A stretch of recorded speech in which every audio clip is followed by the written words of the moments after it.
mungkin kita akan melihat ke depannya itu inflasi itu akan getting higher dikarenakan oleh tarif itu sendiri. Dengan inflasi yang meninggi ya kita akan melihat GDP-nya juga mostly global akan slowing down. Mungkin kita tahun depan akan melihat Indonesia akan lebih positif ya dikarenakan oleh dukungan dari pemerintah sendiri. Kita bisa melihat dari pertumbuhan China yang luar biasa dan juga bagaimana China menjadi salah satu poros ekonomi dunia. Mostly kita kan ekspor ke China. Jadi kalau China-nya growth ya harusnya ekonomi kita juga cukup membaik ya. Dan ini pasti akan berimpact juga ke IHSG, di mana kan memang bankingnya mulai membaik tahun depan dan juga banyak juga saham-saham komoditi yang juga tahun ini kan juga menjadi penggerak IHSG ya.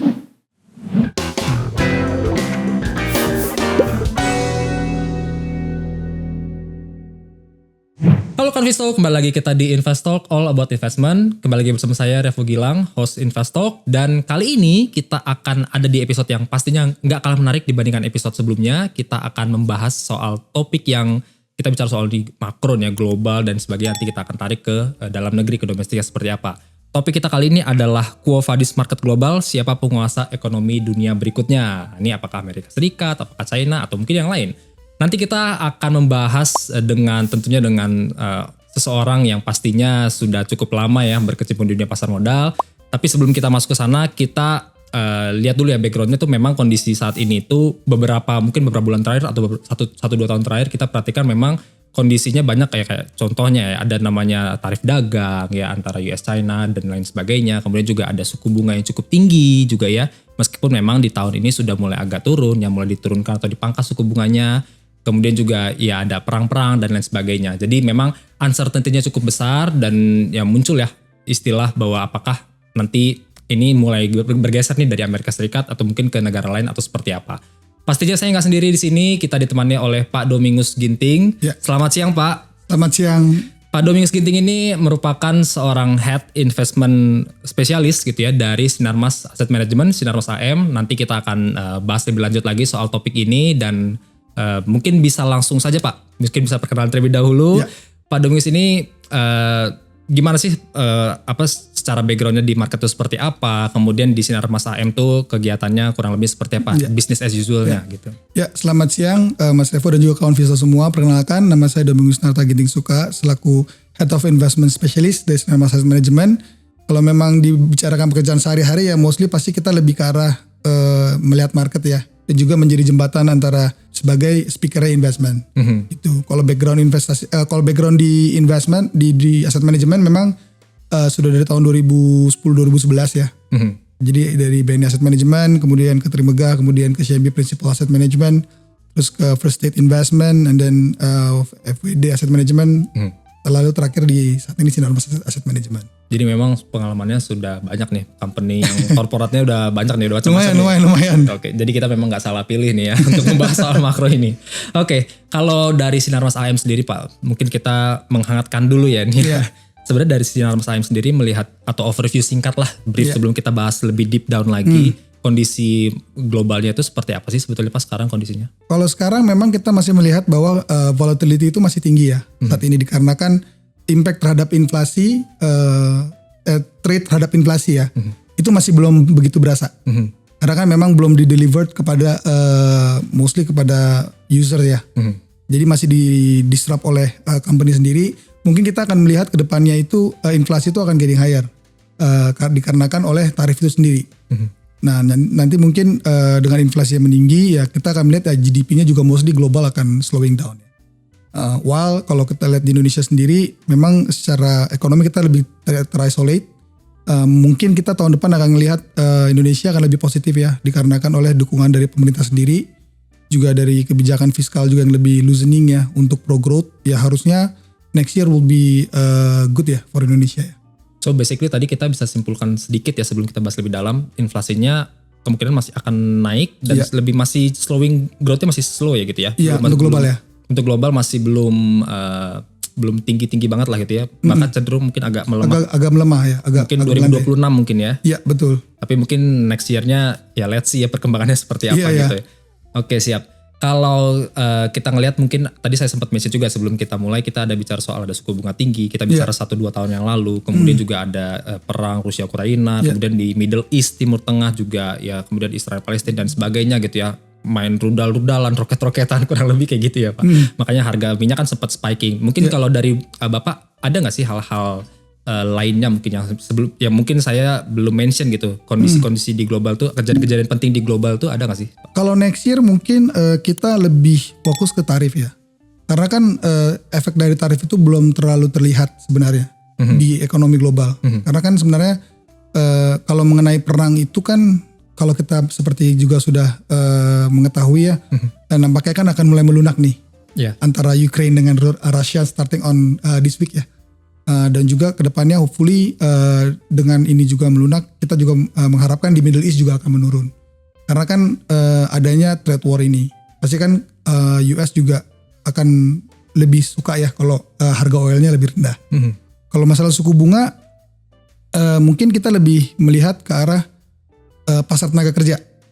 Kalau dulu kan US itu kan mungkin lebih ke inflasi ya, sekarang kan lebih ke labor market. Jadi kalau labor marketnya terus melemah, ini kan akan jadi isu juga. Jadi mungkin kita ke depannya akan melihat lebih ke arah market itu akan lebih ke suku bunga yang lebih rendah ya.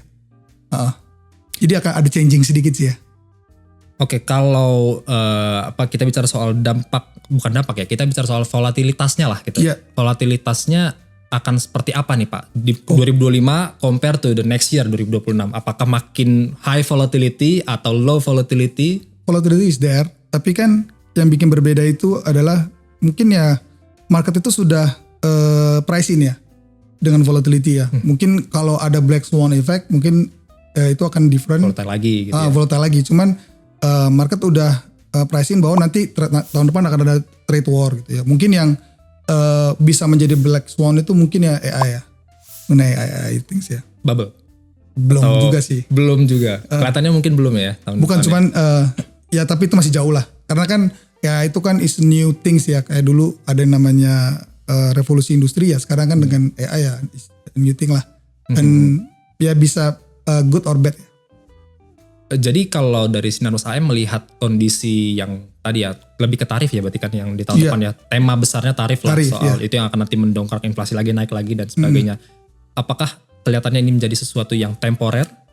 Jadi kayak noise kecil saja si tarifnya ini, atau ini bisa berkepanjangan terus panjang tahun tuh dari Januari sampai Desember itu aja terus? Sebenarnya kan geopolitik tension itu kan secara ada indeksnya kan, itu kan juga sebenarnya kan sudah at the highest kan. Jadi orang juga udah nge-pricing in tentang geopolitical tension itu. Makanya kalau kita lihat tema investasinya mungkin kalau kita lihat lagi, kita harus lebih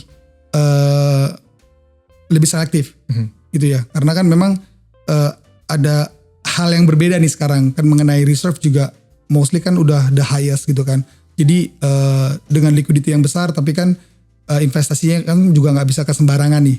Untuk develop market juga nggak bisa langsung ke kayak dia mesti picking juga the sectors gitu. Ya mungkin next year dia akan lebih ke AI sectors gitu ya. While kita kan masih akan ada, kita masih berharap bahwa kedepannya China akan membaik gitu ya, dan akan impact to others ya kan, yang ke ekonomi China ya harusnya Indonesia akan lebih positif ya. Tapi US-nya mungkin masih akan tetap positif naik, tapi cuman couple sectors doang sih. Kalau kan dari Sinar Mas AM sendiri kan pasti ada investor yang institusi dan juga investor atau ya klien yang retail seperti itu ya. Kalau dari Sinar Mas AM sendiri melihat kedua tipe investor ini, klien yang retail maupun yang institusi, mereka dalam melihat atau view mereka terhadap makro baik itu di global maupun di Indonesia yang domestik itu apakah berbeda atau sama atau bagaimana Pak? Kalau institusi pasti akan berbeda ya, karena kan dia lebih kompleks, pasti dia akan melihat mengenai data makro dan kawan-kawan gitu ya. Dan dia mulai entry the market juga pasti kan in term of valuation menarik dan kawan-kawan gitu ya. Kalau retail basically on momentum ya. Jadi waktu momentumnya bagus ya, dia akan mulai ada fresh fund masuk ya, terutama untuk equity ya. Oke. Berarti memang ini beda karakter banget nih. Kalau yang institusi dia butuh data lebih banyak gitu ya, lebih komprehensif, lebih ya macam-macam lah, harus lebih komplit gitu ya. Sementara kalau retail kadang kalau ada satu news aja mungkin GDP bagus, bisa mereka lebih optimis mungkin gitu ke market kayak gitu mungkin ya Pak. Ya polanya ya pasti akan institusi kan, karena kita nggak berbicara kita punya investor sendiri ya, pasti kan karena dia lebih lebih big money gitu ya, pasti kan untuk dia mulai starting invest, terutama untuk pasar modal, they need the data first kan, baru mulai bisa berinvestasi. Iya betul. Oke siap, kita sekarang coba saya tarik ke hal yang lain nih Pak, soal dominasi Amerika Serikat di dunia. Ya. Kalau yang saya tahu Pak ya, jadi beberapa waktu lalu saya coba baca kalau secara PDB memang bukan majority, bahkan ranking nomor 1 itu ya Amerika Serikat, PDB nomor besar. Ya utangnya pun gede banget juga, 30 plus triliun USD gitu ya. Nah memang kalau kita lihat sekarang kan kelihatannya dominasinya itu memang di Amerika Serikat. Tetapi memang sudah mulai ada suatu negara yang mulai sunrise lah gitu ya. Yaitu China lah, kita mention aja China. Dia Tiongkok ini kelihatannya udah mulai muncul nih gebrakan-gebrakannya dan lain sebagainya. Trump ngomong apa dia berani ngelawan nih. Beda sama kebanyakan negara lainnya kan cenderung ya udahlah gitu nggak dilawan. Ini malah reciprocate kayak gitu-gitu. Sebenarnya secara dominasi apakah dalam beberapa waktu ke depan, ya mungkin nggak akan cepat, tapi dalam beberapa tahun ke depan dominasi Amerika Serikat ini akan jadinya meredup, declining, kemudian dibalap oleh negara lain atau bagaimana Pak? Kalau secara ekonomi kan memang US masih is the biggest GDP in the world ya. Untuk menggantikan US juga nggak mungkin take 1 or 2 years ke depan gitu ya. Mungkin butuh beberapa tahun lah. Cuman yang namanya ekonomi kan pasti ada cycle kan. Dulu kan Europe is the biggest economic, and then kemudian US. Next ke investor percaya bahwa tahunnya Asia kan gitu ya. Kita bisa melihat dari pertumbuhan China yang luar biasa dan juga bagaimana China menjadi salah satu poros ekonomi dunia. Sebenarnya dari situ kan sudah mulai terlihat ya bahwa ekonomi mana nih yang perlahan-lahan akan mulai tumbuh. Tapi kalau untuk menggeser US kayaknya masih butuh waktu yang lebih panjang ya.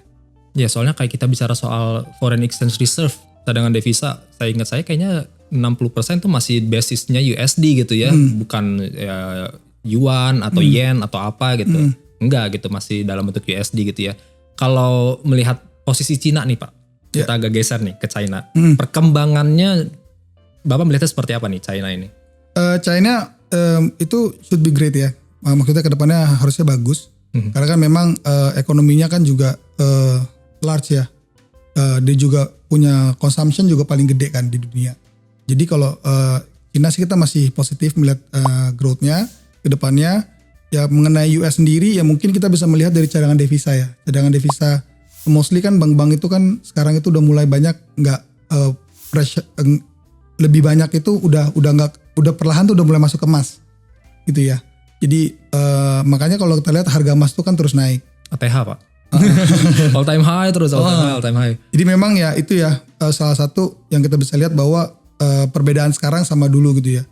Di tahun ini disitulah kita bisa lihat bahwa bank-bank sentral itu atau mungkin kita lihat mostly cadangan investor itu lebih banyak invest itu di emas untuk sebenarnya untuk nge-hedging dia punya mata uang. Makanya kalau kita lihat emas itu terus all time high ya. Jadi kita masih positif sih ngelihat emas ya ke depannya. Jadi ya mungkin karena US itu udah sudah bukan investment grade lagi kali ya, kan dia sudah tidak AAA lagi. Saat ini itu membuat orang udah mulai heavy on gold juga. Oke, jadi kalau kita tadi udah bahas soal US, bicara soal China, udah bicara soal dedolarisasi, bank-bank juga ternyata udah mulai, maksudnya bank sentral sudah mulai mengoleksi emas gitu ya Pak ya? Iya. Jadi central bank itu udah koleksi emas lewat ETF mungkin ya? Iya, ETF gold, makanya harganya naik terus ya. Iya betul. ATH tadi gold dan sebagainya.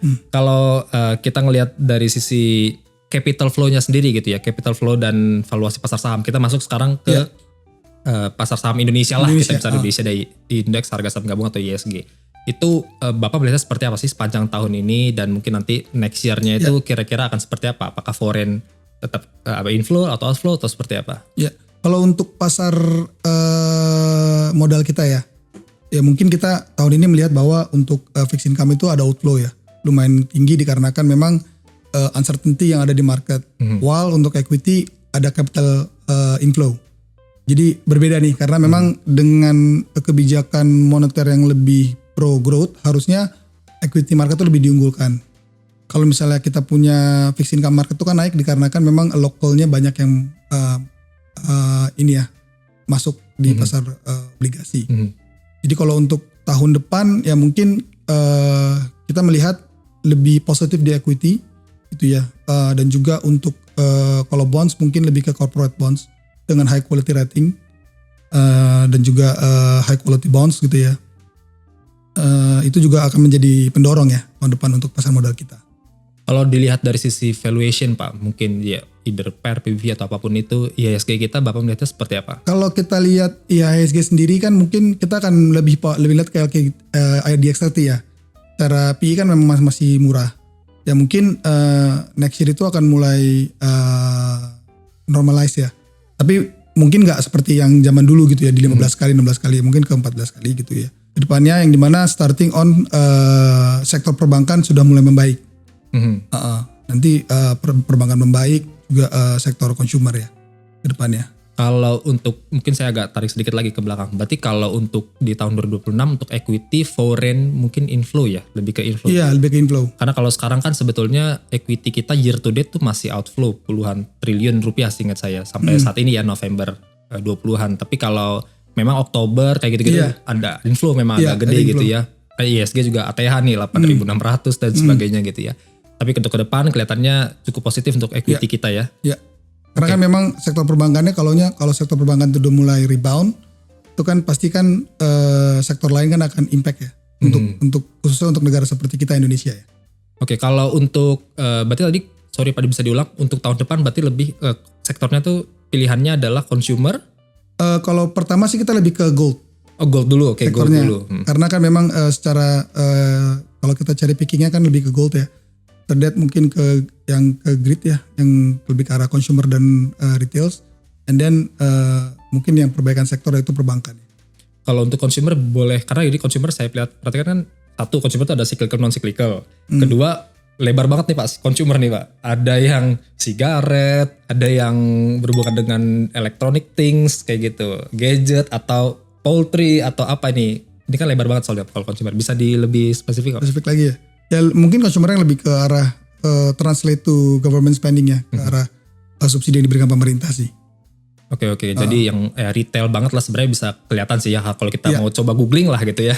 Itu sebenarnya kelihatan sih emiten-emiten yang memang ada hubungan dengan government spending dan lebih ke grassroots ya. Iya, betul. Emiten-emitennya. Oke. Kalau mungkin ini agak gimana ya Pak? Kan karena gini, saya juga baca berita bahwa katanya Pak Purbaya itu bisa 9.000 nih akhir tahun. Apa tuh indeks? IHSG. Wah, itu berat tuh. Mungkin boleh ada tanggapan nggak dari Bapak itu seperti apa? Kalau untuk IHSG terus terang kita melihat di tahun depan aja kali ya. Kalau this year kan mungkin ya lebih ke arah mungkin ada Santa Claus effect gitu ya di Desember, Santa Claus rally. Mungkin kalau di tahun depan ya kita melihat indeks bisa ke 9.000-an ya, 992 sampai 94 kali ya. Oke. Dan itu tadi mungkin salah satu pendorongnya tadi ya, mungkin ada goldnya juga di sana, mungkin ada consumernya gitu ya. Kalau untuk sektor-sektor yang berbau dengan komoditi nih Pak, pandangan Bapak seperti apa? Let's say CPO, ya crude palm oil atau mungkin nikel atau mungkin copper atau yang lainnya gitu. Kalau untuk sektor lain ya mungkin tapi ya mungkin oil tahun depan tuh masih akan masih harganya masih harusnya oil tuh masih terjaga harganya dikarenakan kan itu kan mempengaruhi inflasi di US juga. Tapi kalau mungkin ini saya coba tarik lebih ke belakang lagi lah gitu ya, kita tarik lebih luas lagi helikopter view. Tadi Bapak sampaikan soal China yang juga terus bertumbuh lah gitu ya, dia sunrise terus berkembang makin gede, konsumsi juga makin gede. Nah pertanyaannya apakah dengan pertumbuhannya negara dengan PDB kedua terbesar dunia ini bisa mendongkrak juga pertumbuhan ekonomi di Indonesia, dan kalau bisa mungkin pertanyaan berikutnya adalah bagaimana dengan indeks harga saham gabungan? Ya, kita kan memang commodity country ya, mostly kita kan ekspor ke China. Jadi kalau China-nya growth ya harusnya ekonomi kita juga tuh cukup membaik ya. Dan ini pasti akan berimpact juga ke IHSG, di mana kan memang tadi kan udah bilang bankingnya mungkin akan bankingnya mulai membaik tahun depan. Dan juga banyak juga saham-saham komoditi yang juga tahun ini kan juga menjadi penggerak IHSG ya. Ya harusnya juga kalau dengan China yang membaik ya ini akan impact ya. Mungkin kalau kita bicara soal, tadi kita udah bicara soal uncertainty yang luar biasa di global gitu ya. Dan juga itu juga akan berdampak juga kepada indeks harga gabungan dan juga di ekonomi Indonesia itu sendiri. Kalau dari Bapak sendiri mungkin ada nggak dari Sinarmas khususnya untuk produk yang kita sebagai investor tuh kalau kita mengalokasikan dana ke situ kita bisa dengan tenang saja gitu? Ya untuk kita mungkin kita melihat tahun depan ya. Memang kalau kita kan memang will be equity year gitu ya. Tapi kalau memang ada yang nasabah masih afraid about the volatility gitu ya, mungkin bisa berinvestasi di reksadana kita pendapatan tetap, yaitu dana emas stabil, yang dimana ini adalah salah satu reksadana terbesar ya di Indonesia dengan nominal 15,7 triliun gitu ya. Juga memang tahun depan kita kalau untuk fixed income kita lebih bullish on the corporate bonds ya. Karena memang dikarenakan harga government bonds-nya kan tahun ini kan udah rally cukup tinggi ya. Dan kita takut tahun depan kalau di mana perbankan sudah mulai menggelontorkan dia punya kredit, itu kan pasti kan kepemilikan bank terhadap government bonds kan akan menurun. Kita takut ada sedikit koreksi ya. Yang dimana kalau untuk corporate bond sendiri sekarang kan yang 3 tahun itu kan perbedaannya dengan government bonds itu kan sekitar 200 basis ya. Jadi harusnya masih menarik ya untuk corporate bonds.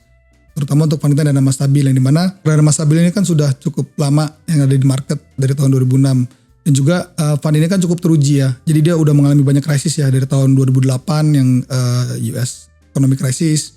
Terus juga ada European crisis. Terus juga ada trade war 1. Terus habis trade war 1 COVID crisis. Dan juga sekarang ada trade war 2 gitu ya. Yang mana dana emas stabil tetap memberikan return yang cukup positif kepada investor. Walaupun kalau untuk dana emas stabil ini memang kita lebih ke arah mencoba memberikan return yang yang bukan paling tinggi di market, tapi secara risk adjusted return itu paling bagus lah. Kita mencoba mengupayakan itu. Oke, tadi Bapak mention soal dana emas stabil. Ya. Pertanyaan saya jadi ada 2 nih Pak. Ya. Pertama, returnnya emang berapa sih gitu? Supaya kita pun, saya pribadi pun jadinya tertarik nih kalau returnnya menarik. Yang kedua adalah, dia ini emang allocate money-nya itu kemana sih Pak? Ya, kalau untuk returnnya 1 tahun terakhir memang year to date itu sekitar 7% ya returnnya. Cuman mungkin untuk kedepannya kita akan melihat dengan penurunan suku bunga mungkin returnnya di 5,5 sampai 6% lah untuk dana emas stabil. Tapi yang bikin menarik itu adalah sebenarnya adalah jumlah dari isi portofolionya yang dimana untuk obligasi itu sendiri beragam ya. Ada lebih dari 100 series. Terus juga untuk mostly 99% itu investment grade lah, di single A+ ya atas. Jadi untuk fund ini memang secara risknya juga cukup terukur lah. Oke, ngomongin soal produk Sinarus AM, tentunya investasiku ini ada kerjasama dan promo menarik bekerjasama dengan Sinarus AM untuk seluruh produk Sinarus AM, yaitu dengan pembelian minimal 1 juta rupiah akan ada reward hingga Rp500.000 untuk 50 nasabah atau 50 pembeli pertama. Yang pastinya syarat dan ketentuan berlaku, nanti untuk info lebih lanjut bisa cek di description dan di caption ini ya. Oke, nah kita lanjut nih Pak. Ada nggak hal-hal yang mungkin menjadi pembeda antara dana emas stabil dibandingkan mungkin dengan produk yang lainnya? Ya. Mungkin yang bikin berbeda itu adalah pertama, kita kan fundnya memang sudah cukup lama. Dan size-nya sudah besar ya dari dulu. Yang dimana untuk terutama sih kalau kita lebih ke arah pembagian resikonya ya, kita lebih mengutamakan resiko dibandingkan return. Yang dimana membuat nasabah itu lebih nyaman sih berinvestasi di reksadana kami ya. Dan juga untuk investornya juga lebih robust. Mostly kita punya lebih daripada 30.000 investor untuk dana emas stabil gitu ya, dengan jumlah dengan jumlah bonds yang dimiliki juga banyak seriesnya, which ini membuat fund kami ya secara manajemen risiko untuk corporate bond kami masih menilai ini fund yang terbaik ya. Kalau untuk tipe investornya nih Pak, apakah tipe investor yang agresif itu cocok untuk berinvestasi di dana emas stabil, atau yang moderat, atau yang konservatif, atau seperti apa? Sebenarnya semua cocok sih ya, moderat cocok gitu ya, konservatif boleh juga, tapi kan horizonnya kita lihat lebih ke arah 2-3 tahun ya. Kalau yang agresif mungkin while menunggu marketnya naik juga bisa starting invest di dana emas stabil. Nanti waktu marketnya mulai berbalik ya bisa starting on equity ya. Oke, dan kalau untuk risikonya, ya apakah pertama ada atau enggak? Kalau ada pasti seperti ada. apa Pak? Dana Pasti ada. Kalau risiko pasti ada ya. Yang namanya investasi pasti ada risiko gitu. Mungkin lebih ke credit risk ya untuk company-company-nya. Tapi kalau kita mungkin dengan cara kita mengatur risiko itu sudah cukup very high ya untuk melihat risiko ke depannya. Harusnya sih kita lebih cukup teruji lah terhadap resiko ya. Tapi the risk is there ya, selalu ada. Selalu ada risk ya. Tapi mungkin karena ini corporate bonds jadi pastinya lebih kecil lah dibanding equity ya kalau kita compare secara risknya gitu ya. Oke, siap. Mungkin ada terakhir Pak, mungkin ada 1-2 kalimat itu untuk mengkonklude, mengemas semuanya dari awal kita bicara soal uncertainty, US, China dan sebagainya sampai ke produk investasi seperti itu. Kedepannya mungkin kita melihat volatilitas masih ada di market, terutama untuk market global. Namun kita juga melihat kedepannya itu market Indonesia akan mulai membaik ya, terutama untuk pasar saham. Tapi untuk investor-investor yang memang masih melihat ini masih volatilitas masih tinggi, kita menyarankan untuk mulai investasi di reksadana pendapatan tetap seperti dana emas stabil, yang dimana dapat memberikan return yang positif dan juga dengan risiko yang lebih terukur. Siap, oke. Terima kasih Pak Domi atas insight-nya, ini luar biasa banget. Kita belajar soal makro seperti apa kondisinya yang terupdate-nya dan juga strategi kita itu sebagai investor tuh kayak gimana sih. Dan bahkan ternyata di kondisi yang uncertain sekalipun kita masih bisa mendulang profit, mendulang cuan ya. Bahkan tadi informasinya itu 1 tahun terakhir 7% gitu ya. Meskipun memang hal itu historical gitu ya. Nggak bisa langsung kita copy paste ke depan juga mendapatkan angka yang sama ya seperti itu. Jadi intinya tetap kita bisa profit di kondisi market yang uncertain juga. Dan mungkin juga sebagai informasi, jangan lupa untuk kawan Visto untuk terus bertransaksi di aplikasi investasiku, baik itu saham, reksadana maupun obligasi. Karena setiap transaksi di investasiku, kawan Visto akan mendapatkan cashback berupa MPC Point yang bisa dipakai untuk belanja di seluruh merchant Citicorp atau dapat dibelikan produk reksadana pilihan di aplikasi investasiku. Terima kasih juga pastinya untuk kawan Visto yang sudah menonton episode kali ini. Jangan lupa untuk like, comment, share, dan juga subscribe YouTube Investasiku. Dan jangan lupa juga untuk follow Instagram dan juga TikTok kami. Sampai jumpa di episode berikutnya. Investasiku for better tomorrow. Bye-bye.